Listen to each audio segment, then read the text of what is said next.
One of the key ways of learning is to look at examples, past examples, of both successful and failed projects or designs.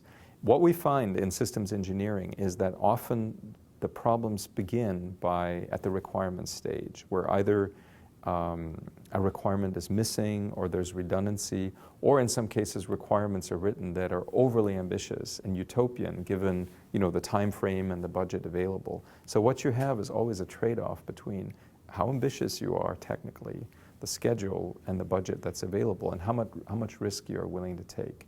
And so the students are pushing the envelope in these different dimensions and learning what's feasible, what's not feasible, and what can we learn from past failures.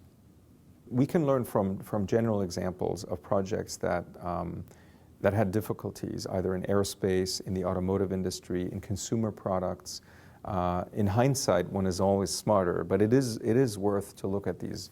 Specifically with the CANSAT competition, since the competition has a rich history and a very active set of sponsors and quite a good website as well, there's a lot of opportunities to learn from mistakes that other teams have made in the past.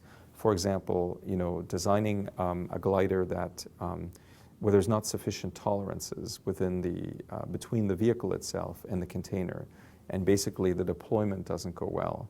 Another example is designing a glider that does not fly properly in a circular pattern and flies too well, actually, and flies off into the woods never to be seen again.